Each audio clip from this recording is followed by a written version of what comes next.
harmony. Dr. Cortex is a genius, a mental aberration. He's totally fixated on world domination. The local island creatures are dull and obtuse. Until the evil doctor turns on the juice. He wants them for his troops. They come out nincompoops, most especially Crash Bandicoot. For the last few videos, I've made a habit of showing TV adverts for the games whose adaptations I'm covering. But that was not a Crash Bandicoot advert. That was originally intended to be the game's opening. While revisions were eventually made, this shows that Crash, from its conception, was designed to brave the once uncharted world of 3D platforming by immersing itself in the familiar, with the slapstick style and tone of classic Warner Brothers, Looney Tunes specifically. The relationship between the dim-witted Crash and his evil genius nemesis, Dr. Cortex, is very comparable to the never-ending feud between Bugs Bunny and Elmer Fudd. Hell, Crash's entire rogues gallery of assorted human and animal bastards is comparable to Bugs's as a whole. And what's even better is that Crash 4 addresses and pokes fun at the cyclical nature of their rivalry. Crash, is this all there is? Forever? No. So with this in mind, along with how successful the original Crash trilogy and CTR were, adapting Crash into a bunch of Looney Tunes style shorts was a no-brainer. A money printer that had me spending the bulk of my mum's paychecks on toys and merchandise. But luckily for her, that somehow never goddamn happened. It was actually Pokemon that saw to that. You might say I'm Spyro's hot co-star. I love that little dragon. The way he blows fire at sheep like me. This is an official protest. I am an anti-Spyro activist. Genghis, come. What did you say? You're toast. Spyro was another PlayStation platforming mascot who I actually kinda liked a little more, finding his games to be more ambitious and immersive, and less brutally fucking hard. While Crash would have you navigating tight, death trap-laden corridors, Spyro instead came in swinging with a series of open-world collectathons that have aged beautifully. And while it too does engage with some light-hearted slapstick, Spyro's overall tone is a lot more whimsical and magical than Crash's, allowing players to explore varied realms and engage with the colourful characters that Spyro visits by portal. This was emphasised further in the second and third Spyro games, which had him overthrowing despots in far-off and forgotten worlds. You brought a dragon to Avalar? I hate dragons! Gah! Now, much like Crash, Spyro was never graced with a 90s TV adaptation, despite how well his original PlayStation trilogy popped off. That is, unless you want to count the opening of Nickelodeon's The Amanda Show.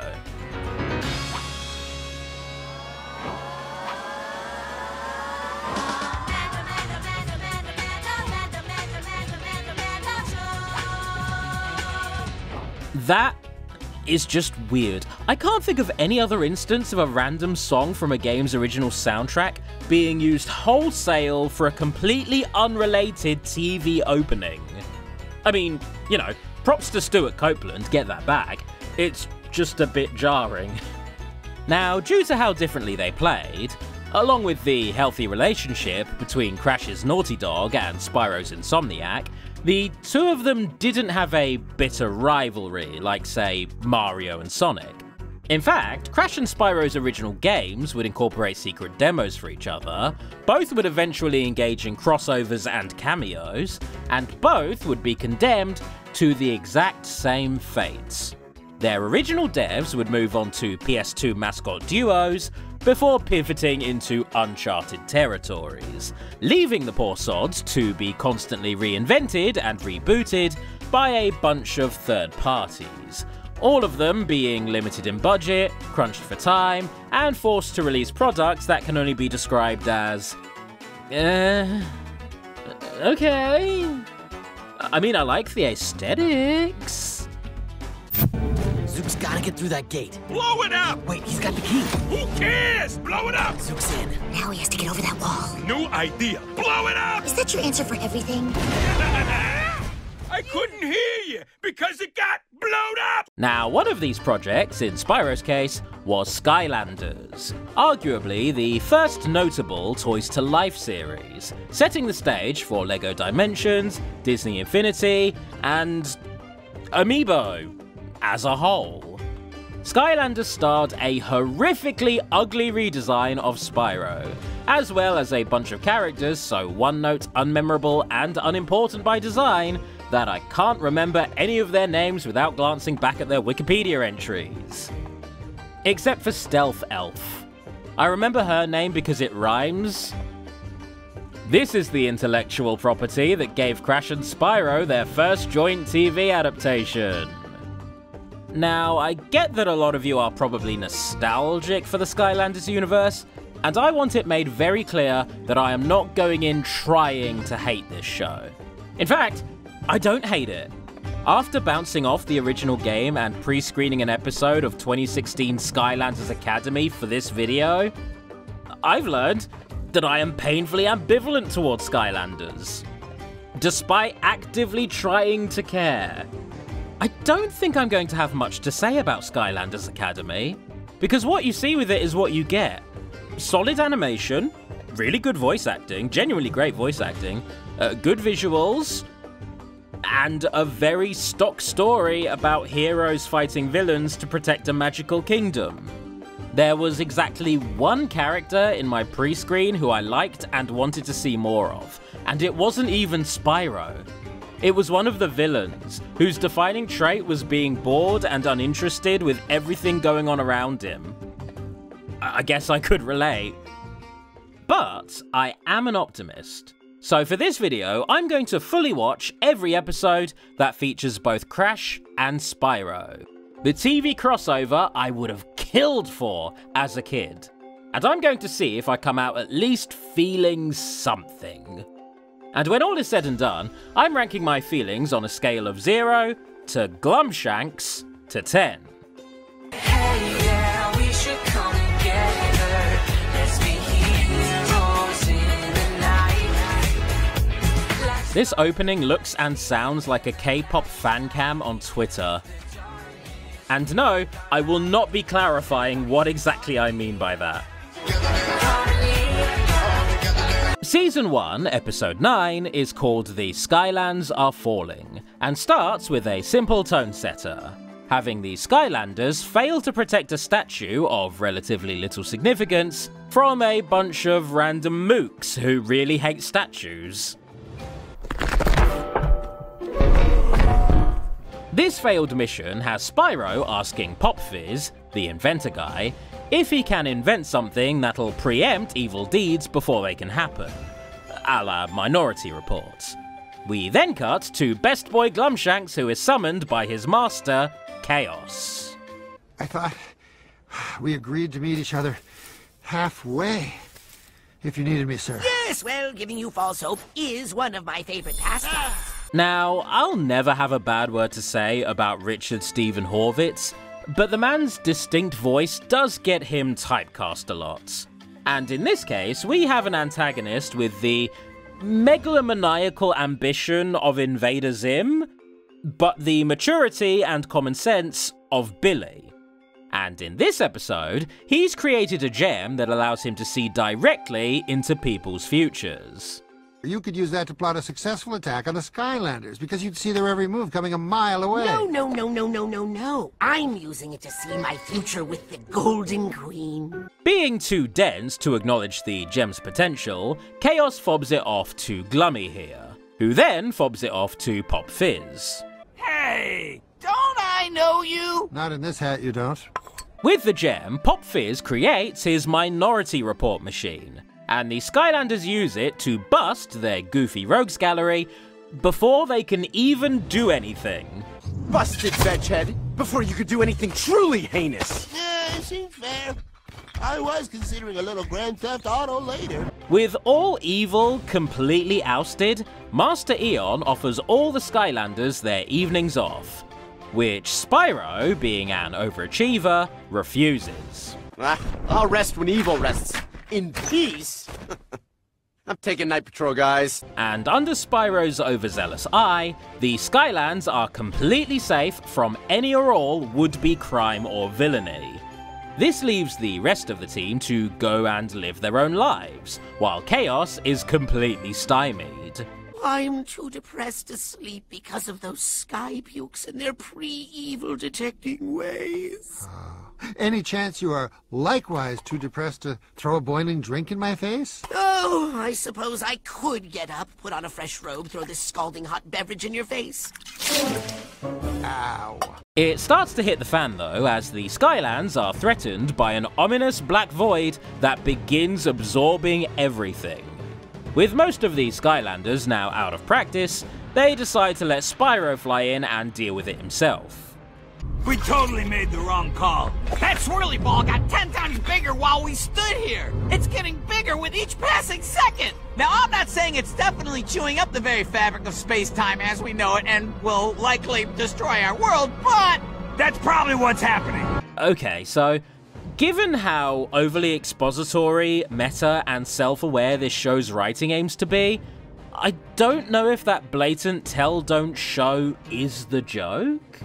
Like if it's poking fun at how expensive it would have been to animate that happening, or if that was just genuinely ham-fisted dialogue. I don't know. Either way, Chaos is stoked that the Skylanders will ultimately bite the dust, even if he goes with them. That is some king hater shit. And Jet-Vec is apparently a trans icon.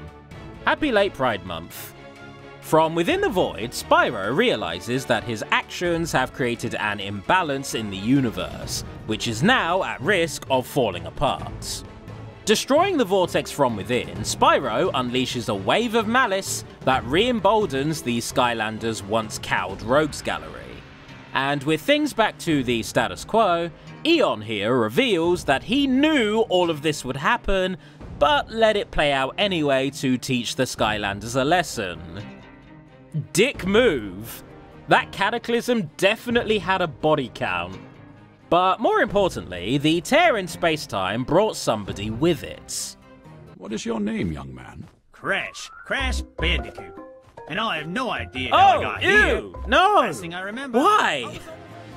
Like, I'm not against giving silent game protagonists voices in their cartoon adaptations. Sometimes that allows for fun explorations of otherwise vanilla characters. But Crash's whole thing was being so obscenely stupid that he is barely clinging onto sapience.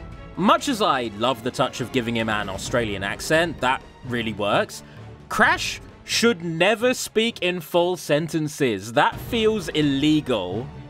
I just flew in from the new ruins level, and boy, are my arms tired. Thank you very much, baby. Thank you very much. That was funny stuff. Wow, funny stuff. Doc, did you see that? I found this advert while editing, and my point still stands. This feels illegal. Anyways, for the episode as a whole, yeah, it was alright, I guess. Could have done more with addressing the ethics of what the Skylanders were doing, but everything with Glumshanks made me smile enough that I'm giving it a 7 out of 10. And that's not a shitty video game 7 out of 10. 5 is the average, so it was good. That was a good episode. Now, in the very next episode, Crash Landing, Eon magics up a portal to send Crash home. All with surprisingly little fanfare. That dude was so cool. I wish we could have gotten to know him better. Yes, Eruptor. Crash was quite the aspirational hero whose wacky adventures would make for addictive weekly viewing. Motherfucker, that's what I've been saying this whole damn time. Anyways, Crash just bamfs back into the room. It turns out that he needs to be sent home with dark magic, since he was carried over by an evil rift. As such, he decides to join the Skylanders in collecting some evil artifacts from a cursed forest. I have an itch on my back. Do you think you can get it? I don't know, Gary. Do you think you can go back in time and ask for directions? Hurry up! I'm getting hangry! Finding a pair of innocents in distress, both mortally and maritally, the Skylanders realise that their powers are completely suppressed by the forest. However, average IQ Crash does not have this issue, so rushes in to do Crash things. Where's that theme song coming from? I mean, I'm not complaining, it's super catchy. Why yes, Eruptor. The apparently diegetic opening theme of Crash Bandicoot 1 being played on loop every time Crash says or does anything is very cool. It certainly doesn't feel like gratingly shallow pandering after the first 5 times. Teach me your ways, Crash Bandicoot. Wait a man up, Gary. Saved by a bandicoot. I don't even know what a bandicoot is, Claire. But since you do, why don't you marry it? I've been glossing over all the instances of it, but I'm 13 minutes into this, and most of the Skylanders dialogue is just them fawning over and gushing about how cool Crash is. Like they're trying to sell me his figurine. I mean, yeah, that's the ultimate goal here, but you don't have to be so overt about it. Look, Spyro, it's cool how much you admire Crash, but I'm a little worried that you're losing sight of our mission. Huh. Okay. Maybe I spoke too soon. You can tell that I write these as I go. Go off, Skylanders. I think you're actually cooking something here. Oh, Elf! Look at the way Crash is tying his shoes. Come on, let's catch up and get a better look. Right, okay, I get what this is now, sorry about that. So, this story is about Spyro putting Crash on a pedestal and taking things too far, as he tends to do, losing his own sense of identity. Now, from a metatextual standpoint, this is absolutely nothing like their real-life dynamic, but it does make for some fun visuals. Meanwhile, in the B-plot, Chaos has stolen an all-powerful dark relic from his mother. Looks like your mother has put a pretty powerful spell in that book to keep looky-loos from opening it. Or you. Probably just you. So, in an attempt to emulate his new idol, Spyro gets caught and whisked away by reoccurring villain, the Chompy Mage, who prepares him for a sacrificial spell. You know who wouldn't have been captured by a guy who talks to a puppet?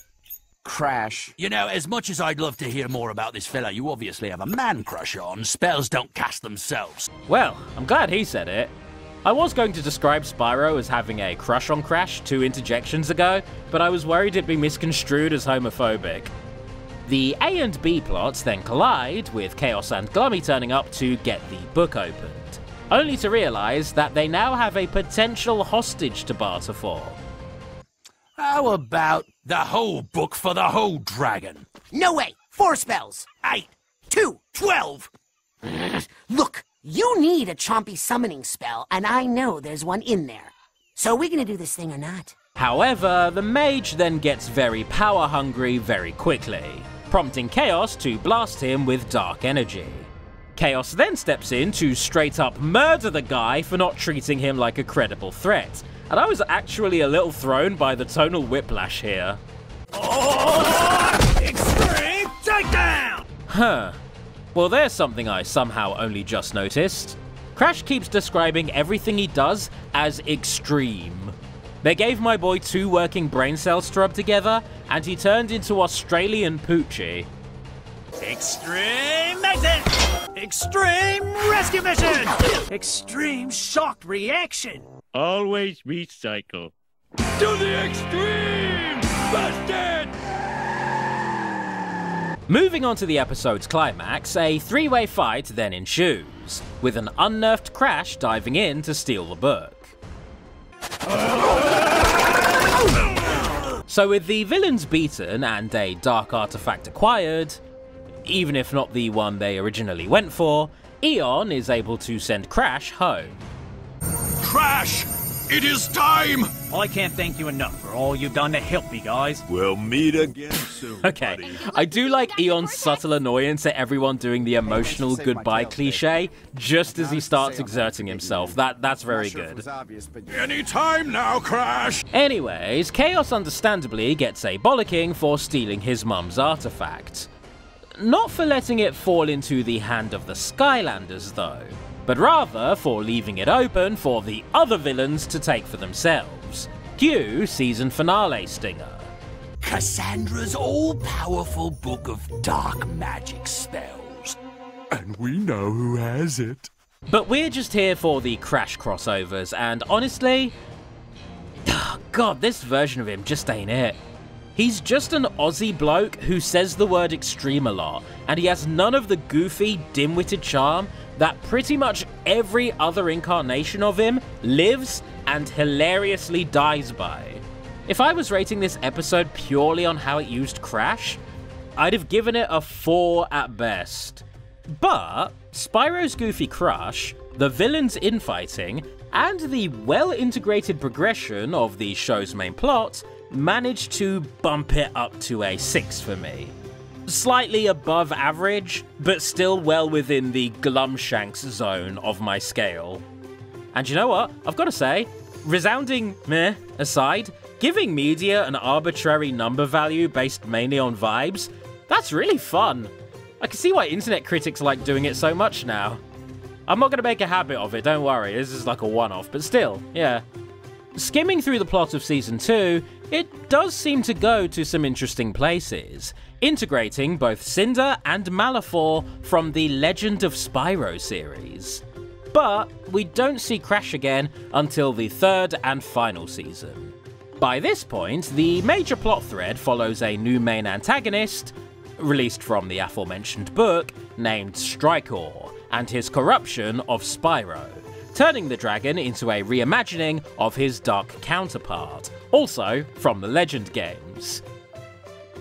Gee, I hope you guys have played the Legend games, or a lot of this is going over your head. Anyway, working as an evil double agent, this Spyro would meet with Crash once again in Season 3, Episode 9, Days of Future Crash.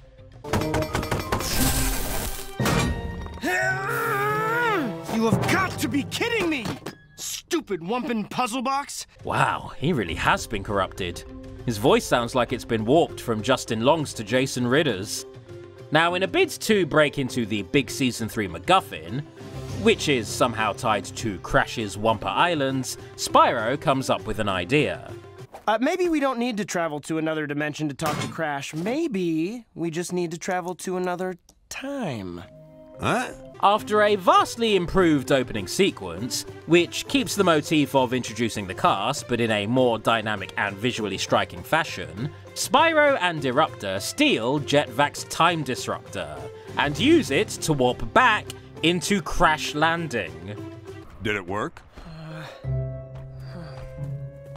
As such, he decides to join the Skylanders in collecting some evil artifacts from a... Considering we're both there and here, yeah, I'd say it worked. Eruptor immediately starts panicking about the butterfly effect, but struggles to explain just how dangerous time travel can be. Even still, the two of them casually abduct Crash, who finds himself fascinated by the time travelers. Hey, hang on a minute. Weren't you just over there a second ago? Oh, well, I was gonna poke fun and be like, Spyro's been corrupted, what's Crash's excuse for changing his voice? But credit where it's due, Rhys Darby does a pretty bang-on voice match of former showrunner and voice of Crash, Eric Rogers. And yes, fluently speaking Crash is still cursed, but at least now he's written a little more in character as a wacky, hyperactive dipshit. I see. Oh, yeah. There. And in his dipshittery, Crash accidentally sends all three of them back forward to Season 3, which, thanks to Eruptor accidentally crushing a random flower, has undergone some changes. Changes that now cannot be undone as the disruptor has run out of juice. This is the butterfly effect I was talking about. Butterflies did this? I've always hated those mangy little pests. So, already I prefer how Crash is being handled here, but this next story beat feels like the show is actively trying to win me back over specifically. Cower before the greatest ruler who ever lived, King Glumshanks. Okay, so this is peak, obviously, and the role reversal of Chaos now being a pathetic manservant is profoundly satisfying. But what's even more interesting is seeing what became of this timeline's Skylanders. Captured and frozen by your dark magic powers. But without Spyro and Eruptor, my collection remains incomplete. So I'll never truly be happy. The detail of having them resemble their toy counterparts, right down to the base, that's neat. I like that. That is a cool touch. Welcome to another edition of March of the Skylands. Tonight's story, the swift and powerful rise of our trusted leader, King Glumshanks. Not only is this a wonderfully charming aside, but it actually goes into how this timeline came to be. I thought they were just going to leave it at the flower thing, making it a joke about the butterfly effect, but no, they went harder than that. They cleverly tie it back to Crash Landing's three-way fight. Powered by the evil magic from within the book, Glumshanks took vengeance upon everyone who ever did him wrong, and in a rousing finish, crowned himself King of the Skylands. Huh, okay, cool. I don't even want to go back to the OG timeline. This universe fucks. My boy made it. But, you know, I guess Crash and Eruptor don't deserve to be wrapped up in all this. As such, they decide to steal this timeline's disruptor from Glumshanks' castle. Meanwhile, a desperate Spyro interrogates Crash, again, about the box. Are you talking about Wumpin' puzzle boxes? Yes! Wumpin' puzzle boxes? Yes, yes! Wumpin' puzzle boxes? Yes, yes, yes! Never heard of them. Once they get into the castle, the guys bump into Chaos, who is genuinely stoked to see them. Chaos casually opens his own Wumpin' puzzle box, revealing that they open for anybody pure of hearts, i.e. not Spyro.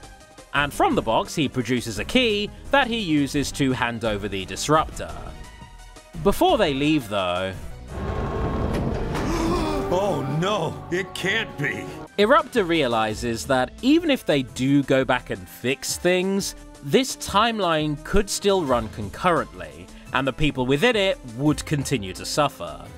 Not wanting to risk that possibility, he finally stands up to Spyro, putting his foot down and resolving to overthrow Glumshanks.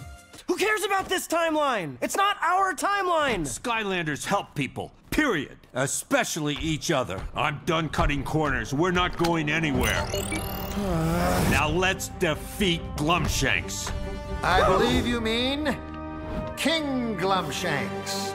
With things having gotten dire, Chaos steps up to clash with and defeat his former lackey in a wizard duel. And with some support from Crash, this timeline is eventually saved.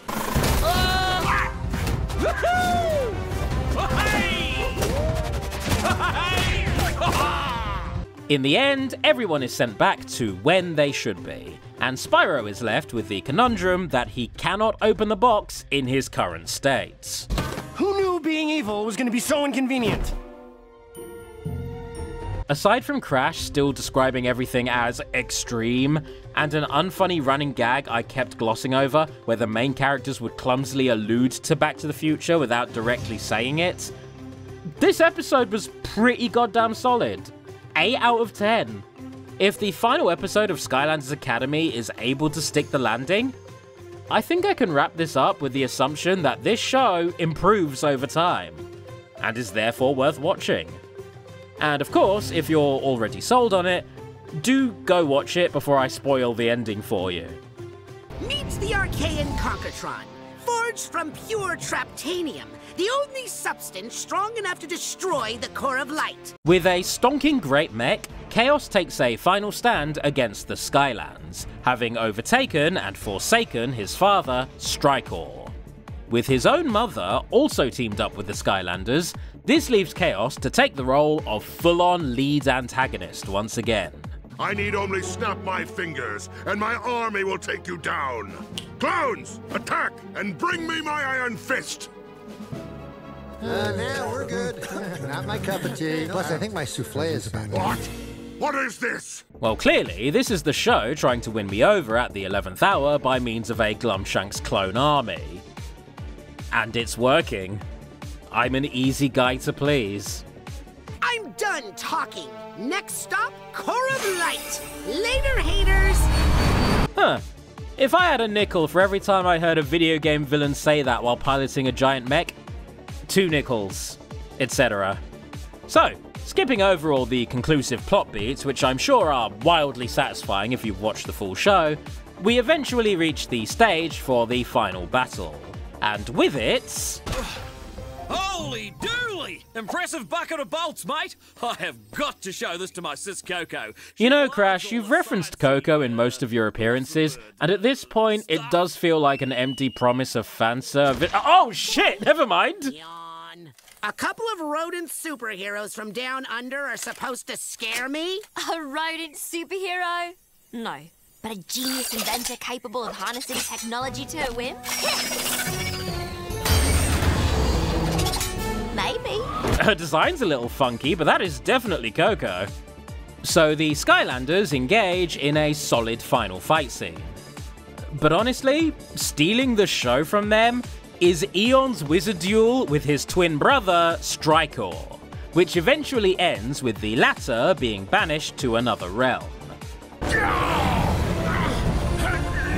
You heroes are so sappy! And rounding it all out, Eon hits Chaos with the Reverse Skywalker, revealing himself to be Chaos's real father, as opposed to his uncle. With Chaos now forced to grapple with the fact that goodness does in fact run through his veins and he need only choose it, Spyro tactfully calls back to the last episode we watched. It's true. The three of us saw a version of you in an alternate Skylands that was good and true of heart. And yes, it was just as weird as it sounds. One point of praise I want to give this show is how cohesively put together its story is. The fact that I've only watched 3 full episodes so far, and yet all of them feel integral to getting us here, that's impressive. Genuinely well done.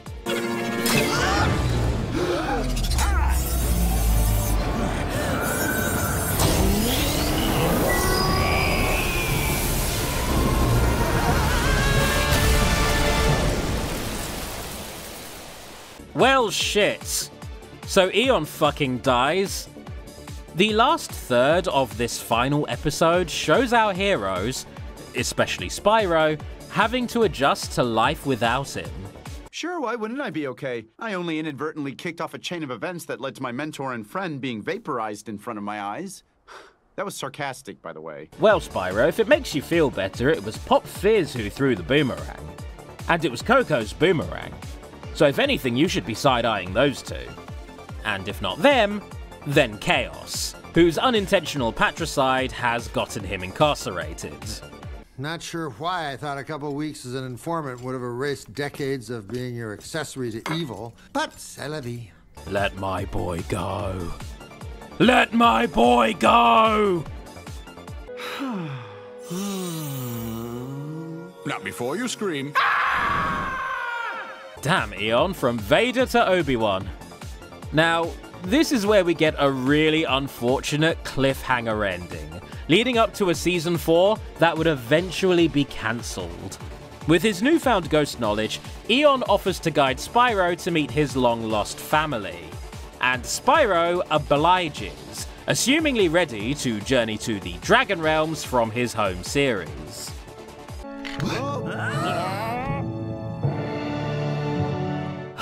As soon as the prospect of an exclusive Spyro show comes up, it goddamn dies.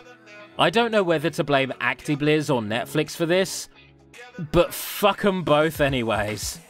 Now, on the bright side, the fact that I'm upset by this loss of story potential means one very important thing. Skylanders eventually got me to care. And not just about Crash, Spyro and Glumshanks either. Both Chaos and Eon had me constantly engaged. So all in all, I'm giving this show a 7.5. It's officially good.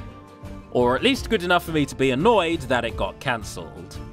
Since both Crash and Spyro seem to be cursed with never having their own dedicated show, I would recommend Skylanders Academy to fans of either series, as when the jokes land, they land well enough.